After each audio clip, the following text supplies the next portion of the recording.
Hello everybody and welcome to our final Facebook Live event. I'm Superintendent Jo Hall and I'm your chair for this evening. Last time we did one of these events it was quite stormy where I am, so I'm hoping we're going to have better reception this evening because the weather seems to have broken for the good.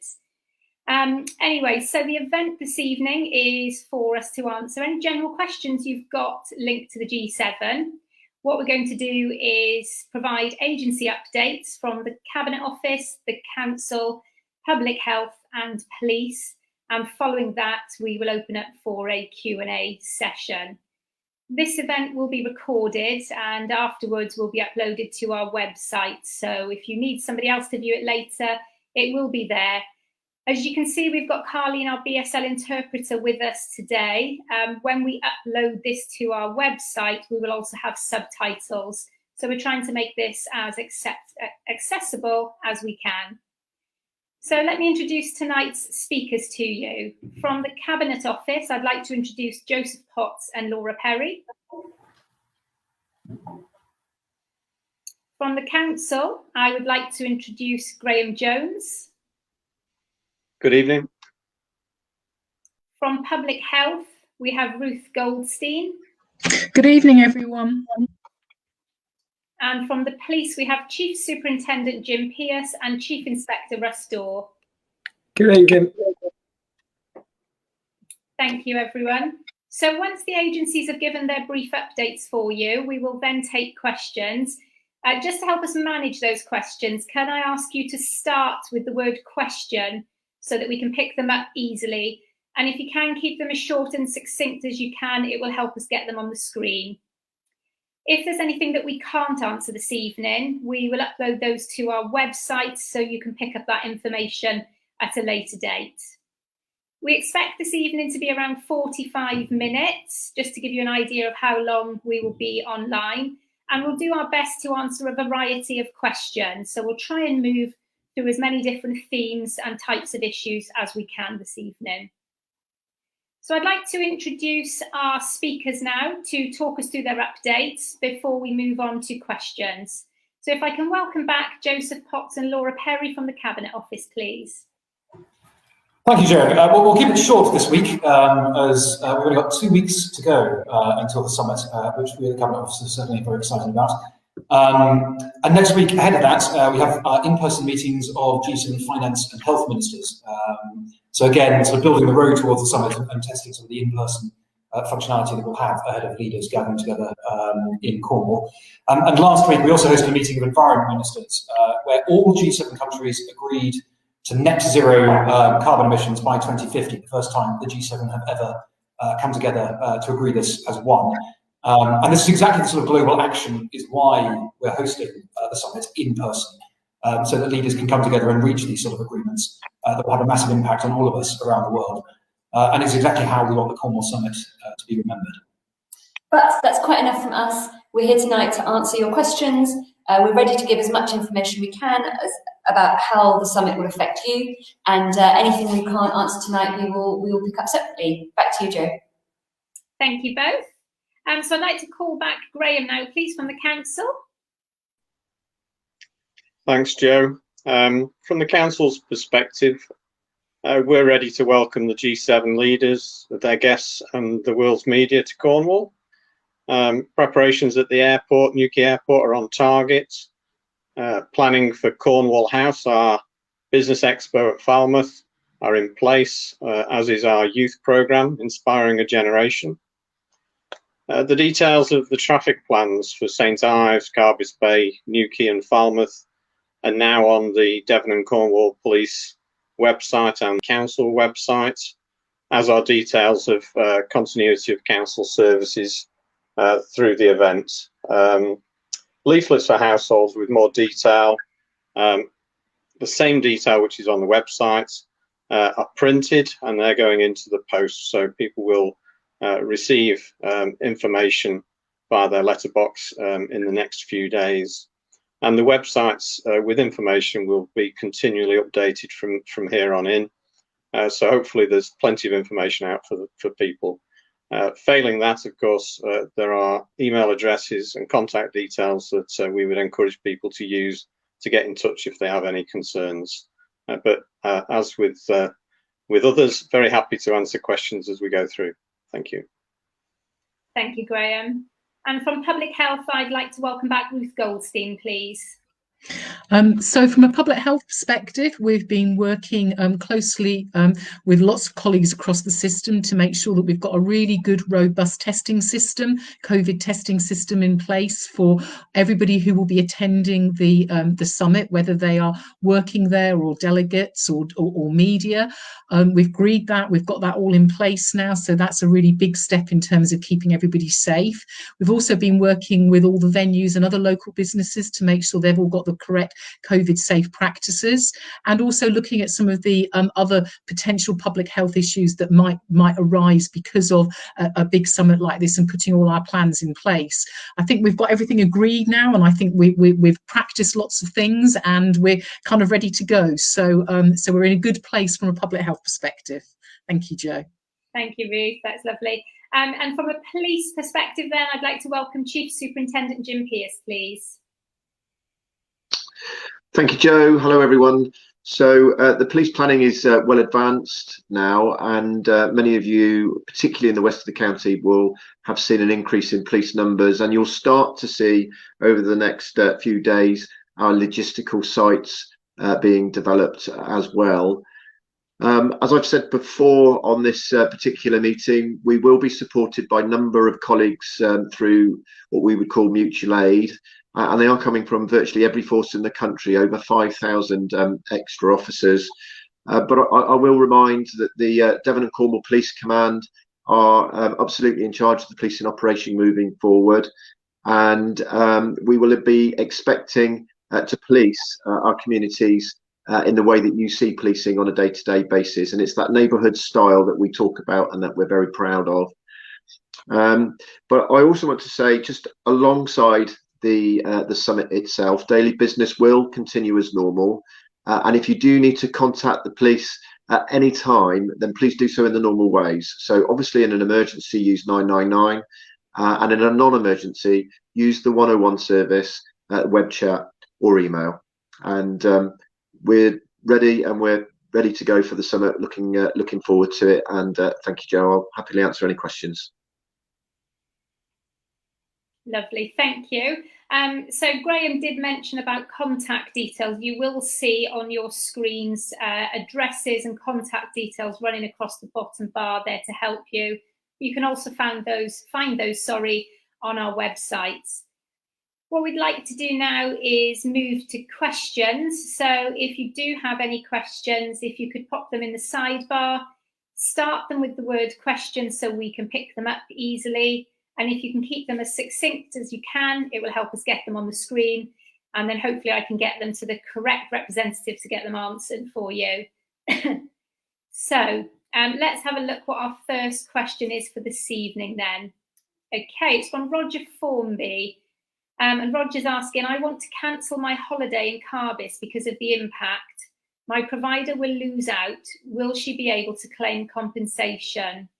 So a compensation question. Can I welcome back our Cabinet Office representatives to help us with that one, please? You certainly can. We're very sorry to hear that you've made that decision, but understand if that's a personal choice. Your accommodation provider is very welcome to get in touch with us. It may be that we have a need for some extra capacity to help host the summit. Visit Cornwall are helping us with that. So if you're in touch with your provider, if you do decide to cancel, they may wish to contact g7@visitcornwall.com, who can add them to their list, and maybe we'll be able to use your room for other purposes. Thank you both. So that's g7@visitcornwall.com. Okay. So we've got another question, this time from Becky Osborne. With just one main road in and out of St Ives, how confident are you that the road won't be gridlocked for hours, especially over the weekend with holidaymakers arriving and departing too? So it's a roads question. I'll start with Russ Dorr for this one, and we may move to other people if Russ doesn't give us the detail we need. Yeah, no problem at all. Obviously, 2 weeks ago, the main discussions were around disruption, and the road closure plans or the road restrictions have been discussed and outlined. I'm not going to say there isn't going to be at times some significant delays. Obviously, our aim is to reduce that as much as possible, but I can't sit here and say there won't be delays. During the movements of the world leaders, those restrictions are going to be significant, and our hope is, and there has been significant planning put in place. Our hope is that the diversions and the network that's been put in place will be able to cope with the road traffic over what will be a very busy weekend. Thanks, Russ. And one thing that Devon and Cornwall is used to is that influx in tourists, so that's not new to us. So regularly we'd have 1.8 million people, but that does swell to around 11 million in the summer. So we are used to that fluctuation in numbers, and we are all used to dealing with that. So aside the extra planning that has gone in for the restrictions that are in place, that is all part of our regular planning. So that will be really helpful for this coming period.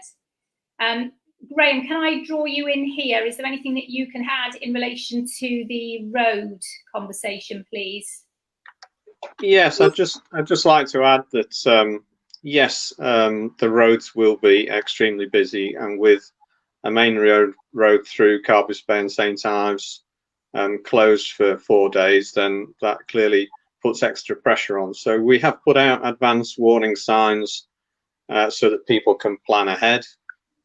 There will be more comms around that as well as we go forward.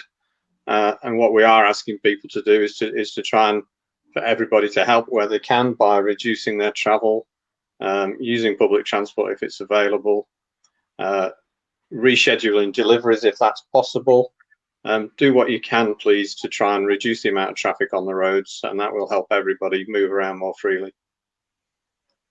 Thank you, Graham. Thank you, Russ. Okay, let's have a look what our next question is. William Thomas, can you please provide larger scale maps showing road and footpath closures? The current maps are too small, and listing map references are irrelevant to most, as we don't all carry OS maps around with us. Can I start with Jim Pearce for this one, please? And then if we need to go elsewhere, we can. Yeah, thank you, Joe. So what we've tried to do is to get as much information as possible into an easy read leaflet. The leaflet is going out into the post towards the end of the week, and should either end up in houses hopefully at the weekend or possibly with the bank holiday on Tuesday next week. They are going to 60,000 houses across Newquay, Falmouth and St Ives, Carbis Bay area. And yeah, there's an awful lot of information on there, not just about the maps, but some of the other issues as well. I'll also urge you, if you want to see that information sooner, then go onto the website because a copy of the leaflet is on there as well. I think that's being displayed as we talk. I do get, however, that there are some people that want a little bit more detail around those particular maps, particularly with the coast path. So if it hasn't already gone onto the website for the coast path, it is something that we spoke about yesterday, with a view to mapping the actual diversion route, which in effect will take those that are using that particular stretch into the town, away from the top end of the coast path, and then we'll rejoin at the other end. So I mean, it's not ideal, but the fact of the matter is the coast path will be closed for that period of time, and those diversions are in place. So whilst we're not encouraging people to use the coast path for Carbis Bay, if you don't have to, if you're actually on it, then there is a way at least of getting your journey continued. So that's about what I have at the moment, Joe, and hopefully the information that will go to households in the next week or so will be helpful to people. Yeah, hopefully we'll see those landed on doorsteps Monday morning. So that should give you a bit more detail and certainly a better quality than what we might see on the smaller version that we pulled up this evening. Okay, so I'll move on to the next question. And this is from Tammy Botterill. What's happening with college buses? College can't give us any information at present. Can I please ask Graham to come in for this one? Thanks, Joe. So these, I assume, are buses travelling out of St Ives and Carbis Bay to colleges. I wasn't aware that there was an issue with that. They should still be able to operate, although clearly we'll have to go through the restrictions. But I would need to take that one away and take it up with the college. Perhaps the person questioning could let us know which college exactly. Okay, so we've got people working busily in the background with the questions. So perhaps if we could take that specific college information from the person that asked that question, and then Graham will take that away and make that inquiry for you. Thank you. Thank you, Graham. Joanne McGee. Hi, Joanne. And your question is, I'm disabled and my daughter is my personal carer. What information or ID does she need to access my home in Carbis? She does not work for an agency and lives in Hale. Russ, shall I bring you in for this one? So, as explained previously, so it'll be two pieces of validation. So something with her name and address detailed on it, so we can identify who she is. And I would suggest, if possible, if she can be in possession of perhaps a utility bill of yours or a statement of purpose around coming and visiting you, that would be no problem at all. We're certainly not going to delay your daughter coming and visiting you as long as she's got that validation documentation with her. It'll be no problem at all to come through that road closure. Thank you, Russ. And we did discuss that in some detail in another Facebook Live, which Joanne may not have seen. So we're going to do everything we can to support that, Joanne. So if you do find yourself in a position that your daughter is missing a piece of that ID, we've put extra staff on those checkpoints to make sure that we can either call ahead to make sure that she is due at your address, or we can help get her there ourselves. So please don't worry, we've got extra resources in place to make sure that we can get people to their accommodations in the circumstances you've described with your daughter there. So hopefully that reassures you. Thank you. Kat Parsley, next. Are there restrictions on accessing St Michael's Mount on the weekend of the 5th? So let me draw in Russ again, please, to start with. So St Michael's Mount on the 5th, simple answer is no. There are no restrictions on St Michael's Mount that weekend. Short and sweet. Thank you, Russ. Lemmy Mitchell. Okay, so your question is, will Cornwall's identity and language be represented at the G7? Joseph and Laura, I wonder if I can bring you in for this one, please. Will Cornwall's identity and language be represented at the G7? Yeah, absolutely. I mean, there's quite a few different ways that we're looking to promote this. And when I talk about the Cornwall Summit, the whole purpose of the Prime Minister inviting world leaders to Cornwall is to showcase Cornwall. There's a reason why Cornwall was chosen above other parts of the UK for hosting the summit in person. So there's a number of different ways that we'll be doing this. We've already put out some announcements in terms of local Cornish companies that we're using, local Cornish designers who are creating everything from gifts to tables that leaders will be using for their meetings. We'll be making a lot more announcements closer to the summit in terms of Cornish food and drink that leaders will be enjoying, particularly Cornish chefs who might be providing some of that. As far as the provision of Cornish language is concerned, we're accrediting Cornish media to be located at our media centre, so there can be some Cornish language reporting coming out from the summit for those who are Cornish language speakers. And obviously to make sure that local media are able to be involved alongside international media to report to local people on the concerns around that. So it's very much a case of an entire package, as it were, of showcasing the best of Cornwall, the best of Cornish identity and culture. We'll also be able to announce a bit more in due course about the cultural programme that we'll be picking up as a legacy of the summit and investments that we'll be making into that to help support sort of grassroots Cornish cultural operations. As a legacy of the summit. So quite a long answer there, but essentially, yes, many aspects of Cornwall, not just culture, identity and language, but also Cornish businesses, innovation, and so on and so forth. Thank you, Joseph. That was a really detailed and helpful update. Thank you. Angela, hi Angela. So your question is, I have heard that Gowin Manor Farm fields are being taken over by protesters and that they will be camping there. This is a major concern as my house on Headland Road backs onto these fields and I am concerned that there will be a lot of trouble. Please can this be confirmed or denied? So Russ, are you able to answer this? If not, I can move on. No, I can answer that. So Gowin Manor, so we are linked in with all the local landowners to understand who is allowing camping during the G7 summit. So we are linked in with Gowin Manor and the wider, and as far as I'm aware at the present time, and the information I have, I'm not aware that that is a recognised camping site.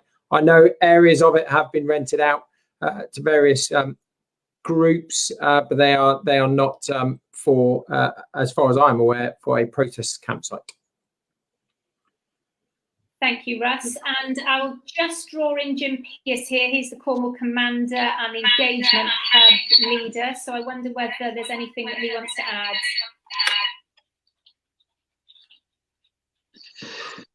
add. Thank you, Joe. So I just want to not add around the detail, but I do just want to sort of add some thoughts around the word protesters. So, I mean, I'm as guilty as this as anybody, but if you say the word protest to me, I will immediately think about the top end of that. And we've seen that in other parts of the country in the last few weeks, where cars get burnt out and windows get smashed, and you know, that top end violence. I really want to reassure that the work that has gone on behind the scenes with our protest liaison teams, talking to those that wish to come and demonstrate, are really not looking to behave in such a way. You know, they are here to voice. They have an absolute right to do so. There will be many people that are from Cornwall that wish to go on a march or wish to have that freedom of speech, as well as being joined by those from outside of the county. So whilst I totally accept that there are some community concerns around that type of issue, particularly where people are gathering and coming together, and of course there will be noise, and of course there will be well, I suppose, you know, family events and so on and so forth. I get that, but in the vast majority of cases, we're really happy that those protesters are here to share their voice in a way that is dignified and respectful of the local communities that they're in. So I just wanted to take the opportunity, Joy, to mention that. Thank you, Joe. Thank you. Hopefully that helps. So Stephen Sutton is asking, can you advise why all the footpaths around the venues are to be closed for almost 3 weeks for a 3 to 4 day event? Surely the security threat diminishes as soon as the politicians leave. Thank you. Thank you, Steve. Russ, as our lead planner, I think you're best to give this update. I'm sorry, it's a bit like the Rush show at the moment. No, that's fine. So I appreciate the closures or the restrictions will cause some disruption, especially around the coastal footpath. What you have to understand is we have to make that venue secure. So it takes a little while for us to build the secure fence line that will ensure the safety of the world leaders. Therefore, we have to have that period of time in order for it to close, for us to secure, then to undertake the search operation. We will endeavour to deconstruct that as quickly as we can, in order that St Ives and the coastal footpath in particular can get back to being open as quickly as possible. Thank you, Russ. There was a moving slow then, weren't there? I didn't know whether we were glitching. Okay. So we've got a question from Alexander Sawley-Pring. Are there any additional sites other than the Carbis Bay area that will be visited by the world leaders? If so, will there be any notices of disruption or closures ahead of the time? Russ, I hate to come back to you again, but it's the venues that we're using and any disruptions that may follow. That's okay, no problem at all.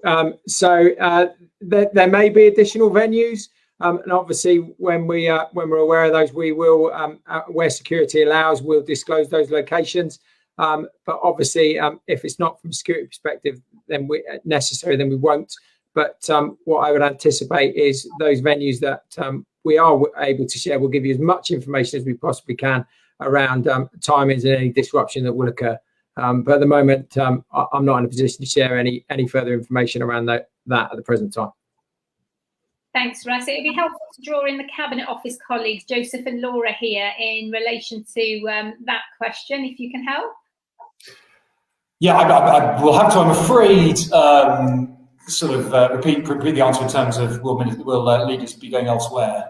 So that's not something we can confirm. I mean, it's certainly the intention that leaders will be basing themselves at Carbis and the immediate area. That's where they'll be staying. That's where the summit is being held. So if there are any additional visits, then they have to be confirmed close to the time. And again, we work to ensure that any disruption for that was minimised. But the summit is very much based out of Carbis Bay, with the media centre based out of Falmouth. Thank you. That's helpful. So if there are any other venues in the future then and that causes disruption, then that will be shared. I'll just repeat that because you were slightly echoey then, Joseph. Thank you. Holly Jane, where are the checkpoints? Will I be stopped walking from the fire station to my workplace on the Warren? Just to give Russ a break, I'm going to come to Jim Pearce if I can, to see whether you can recall exactly where the checkpoints are and what that means in relation to the fire station. Yeah, thank you, Joe. So what I will say is that the checkpoints are for vehicles. So the majority of the checkpoints are for vehicles. If you're on foot, and particularly from the fire station to the location, that should be fairly free flowing, I should imagine, Joe. I can't think, Ross will come in and correct me if I'm wrong, but I don't think that being on foot and working from the fire station into the location that's been mentioned will be a significant problem. But as we're advising all who are around St Ives and Carbis Bay at the time, just have those ID in your pocket, just in case. But that would be my my take on the issue, unless Russ wants to add. No, nothing further to add. I think you've covered it, boss. Thank you. Thank you, gents. Okay, so we've got about 10-15 minutes left, so we'll keep moving through some questions. Our next question is from Tracy Walker. We live in Carbis Bay and our children's schools and nursery are closed as a result of the restrictions. We wondered whether there will be any designated viewing areas where our children will be able to witness the G7 leaders passing by, perhaps, so they don't feel completely excluded from something so exciting and important happening on our doorstep. Yeah, that's a lovely question, Tracy. There's probably a few of us that would like to answer that one, but I will start with the Cabinet Office first in relation to viewing platforms and where can local families show this event and the delegates to their children. I mean, in terms of viewing platforms, one of our concerns, obviously, is sticking with government guidance in terms of avoiding people congregating together. So there isn't a plan to sort of designate a viewing space as such. And for security reasons, I couldn't sort of give away specific details on where these will be arriving or specific points that there would be at any one time. I mean, obviously, there'll be live coverage coming from at the summit and the general feel of the summit taking place. I'm sure you'll see some of the busyness happening, sort of motorcades on roads and so on. But we're deliberately, for reasons of COVID safety and also security, not looking at providing a sort of specific viewing platform, as it were, as I'm sure you can understand. But I'm sure your children will definitely have a very strong impression of something very big happening very nearby that I hope will create really good lasting memories for them. And although we don't have any official viewing platforms, if you are very local to the venues, it is likely that you may catch a glimpse of the delegates and their vehicles as they're coming by. So it's definitely worth for the children to watch out for that. I wonder if I can bring Graham in, because Graham, you may have some updates in relation to the youth programme locally. So we are trying to make sure, as far as we possibly can, that young people are involved around the G7, and as you say, have a lasting memory of it being near their home and in Cornwall. We have a youth programme leader, and she has been in touch with schools, etc. And there is a youth programme inspiring a generation running out of Cornwall House. What we will have as legacy from the event is some of the contents and material that is at Cornwall House going on a tour of schools subsequently. We've got a schools day, I believe, on the 8th or maybe the 9th for Falmouth schools to visit Cornwall House in Falmouth. And there is going to be a display at the airport, which we hope will be retained. Well, we know will be retained and will be part of a youth programme through the autumn term following the summit. So it's difficult, as Cabinet Office colleagues have said, to make the world leaders visible in such a short period of time on such an intense programme for them, to young people and children. But what we are trying to do is make sure that there are things from the event afterwards that can be reused, that can be reminders and can run through with children and young people what the summit was about, what it decided, hopefully, and what the product and outcome from the summit was, and the impact that it may have on their future lives. So we very much hope that that educational side of things will run through, certainly for the following year and possibly for years to come.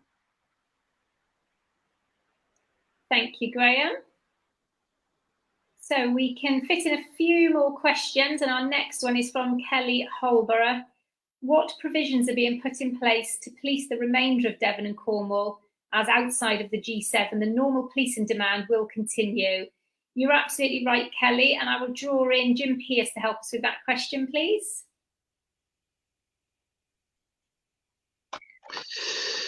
Yeah, thank you. So I think it is a concern for those that live outside of West Cornwall that actually the service will reduce in their area. And also the same for the rest of the force, so Plymouth and Devon and so on. What I will say is that there is as much planning going on behind the scenes to ensure that the business as usual service is kept up to the absolute levels that we would expect on our day-to-day basis, as is today, that we've got the right levels of those staff working 24/7. We've got the right skills, so whether they be firearms, roads policing, local investigators, or our everyday responding cops, that they're in place and are able to deal. I would also say that with 5,000 plus extra staff coming into Cornwall, commanders will have the opportunity to redirect some of those staff if we need to. Now, we're not expecting to, but should we need to, why wouldn't we look to use the capability that is available to us and to ensure that our residents and visitors outside of G7 get the absolute quality service that they deserve and should expect. And I go back to my comments at the beginning of this Facebook session, that if you are in trouble and you need to get police to you in an emergency, then use the 99 system. And outside of that, the 101 web chat and email will still continue to operate in exactly the same way.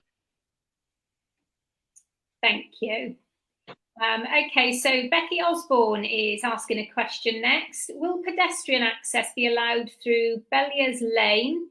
This is a major pedestrian route into St Ives for our 600 holiday park guests, but we have been given conflicting information regarding whether they can pass through this route.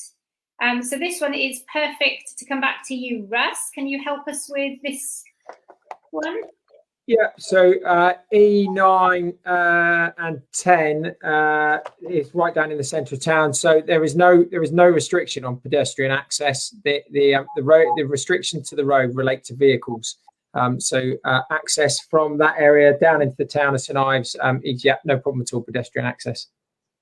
So pedestrian access is okay if they are staying at that location, Russ, and they're in a vehicle. Can they access that if they provide the ID?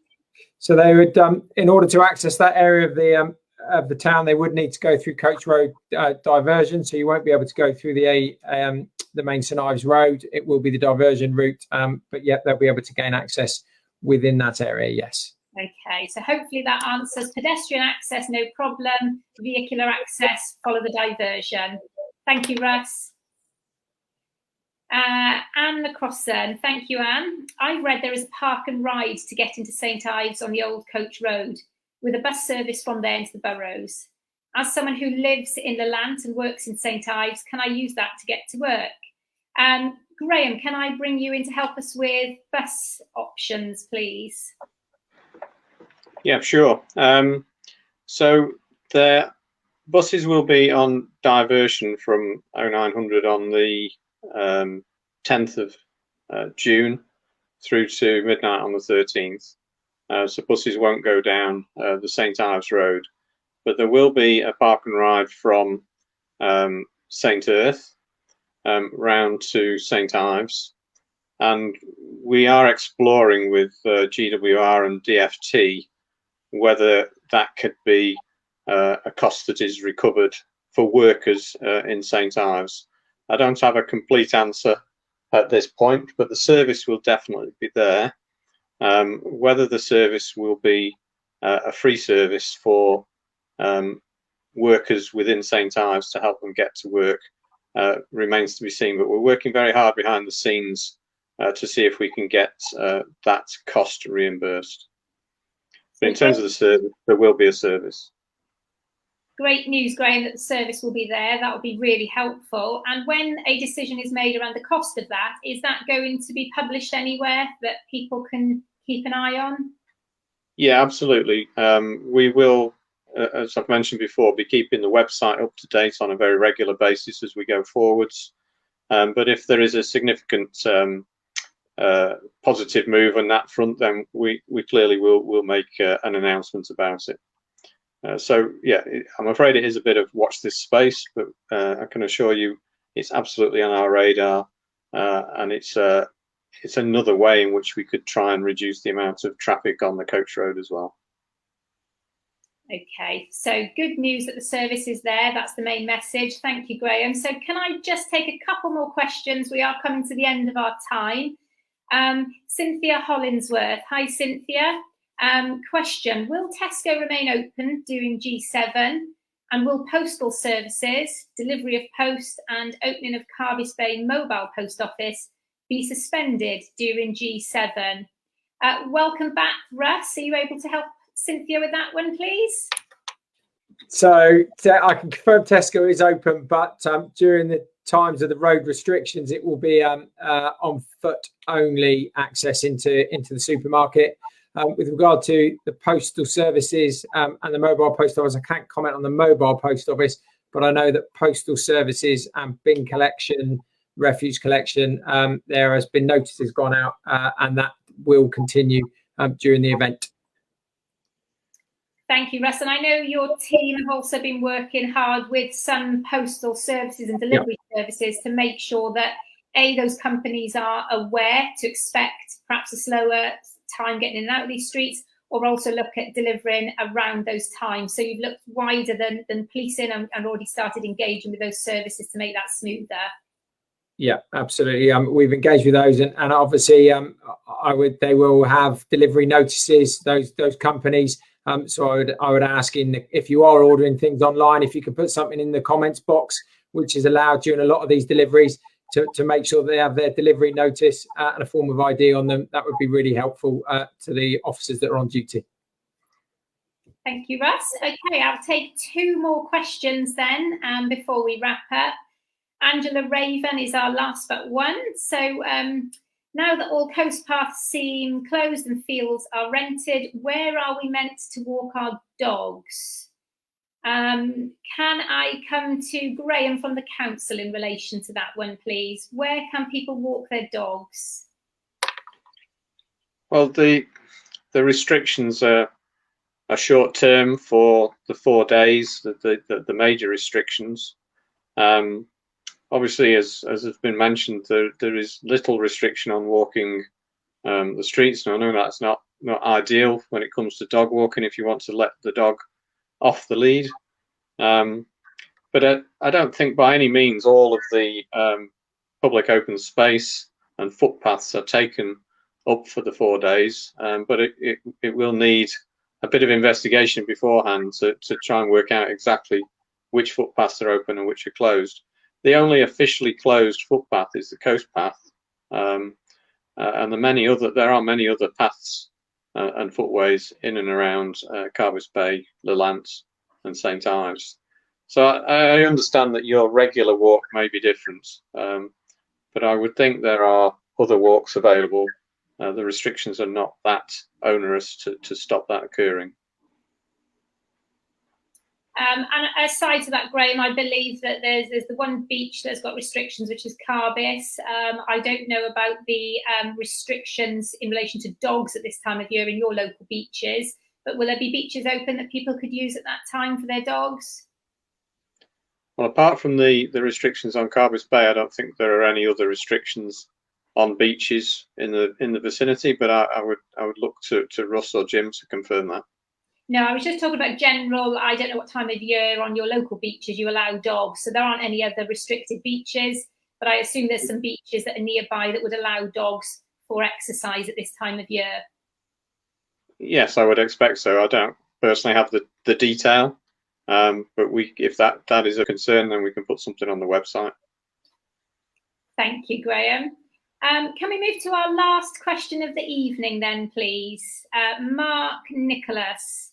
Seeing there is a no-fly zone, will the air ambulance be allowed to fly in the event of an emergency in West Cornwall, as roads will be congested and land ambulance will take time to get to the emergency?